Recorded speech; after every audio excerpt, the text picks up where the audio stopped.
Okay? That level of tension is the way the universe creates. And the universe creates in exactly the same way as you did that to yourself. And consciousness comes out of, Hephzibah was talking about sentiency. Sentiency is that loose feeling as it moves towards getting a form in it, and it becomes consciousness.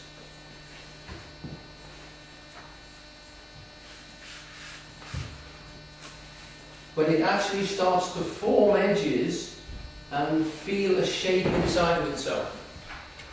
Now, to do that, the universe does exactly what you did then.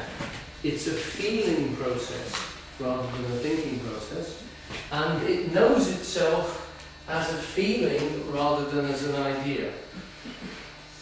So I would say that what Eugene's getting across to us is that if you can first of all establish in yourself that level of being by regular practice and by repeating the activity and understanding that that feeling is infinite and eternal, not the forms inside it, not the yous and the me's and the handbags and the shoes and the things we think about, they are all extremely temporary and none of them will last much. I mean, none of the things, the forms which are around us now will be here in 100 years.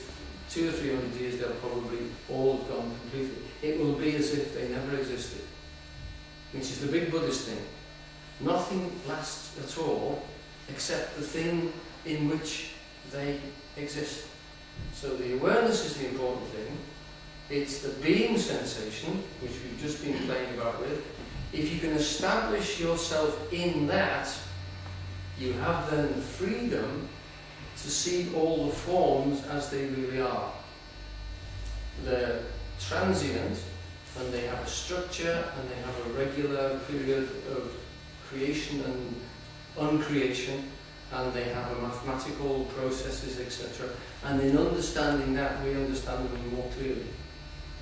So I think there are those two processes. There's that one of getting into the freedom of becoming an enlightened being, and then there's the process of then, and all things will be added onto you. And the difficulty with Eugene, as far as I was concerned, is because there was so much damn stuff on every subject under the sun. I mean, I think there's 400 lectures which we've got right. So in that alone, to be able to talk unscripted, so that's over 400 hours, that's about 600 hours of someone talking very logically and very clearly about every subject under the sun. Now yes, there are several rhythms and things that comes back to the same thing over and over again, but that in itself is incredible. I've been involved in doing some transcripts of his talks, and what is stunning, if you ever transcribe anybody's lectures, usually, like me talking now, most of the sentences are unfinished, they drift into nonsense, or his don't. His are very clearly stated sentences. It's rare that you come across something which isn't a completely formed sentence with parentheses, etc., and with sub-clauses, etc., but definitely clear sentences. Have a look at some of the transcripts. You can read them as if they were writings rather than speaking. The man spoke so damn clearly. Not a word is wasted. So coming back onto those things, those three things, I think those are the two things which are going on with Eugene, and they're the two things you should separate when you're actually listening to him, because in any lecture there will be the big thing on what you should be doing now. Here and now you should be doing this, and then there's all the other stuff of this is the way the world appears to you when you've done it.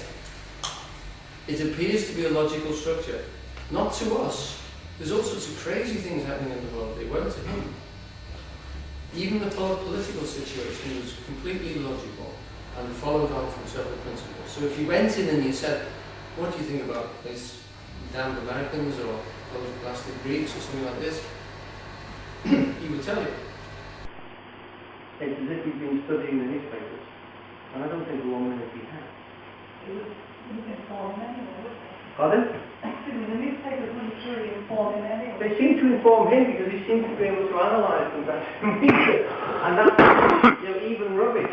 even stuff which had been on TV, which was, he knew was trite, he would analyse it and tell you why it was trite and what they hadn't done, which was, you know... There's always content. Yeah. Like a friend of mine who likes to watch bad films because you understand a lot more about good films if you see why it's bad. Yeah. He saw value in everything. Absolutely. Yes. And he could find the value for you in everything. We used to talk about vinegar and all sorts of weird things. 50 stuff. And well, you know, why they were funny and why that it worked like that. Are we having a break? Yes. Working as a so what we'll do is, Alan sending to you for this work is freely available. We'll tell you more about that after the break. We're going to have coffee and tea, biscuits and whatnot, have a break, have a nap, chat to each other, then we'll come back, talk a little bit more questions, discussions, whatever. So, thank you. Thank you.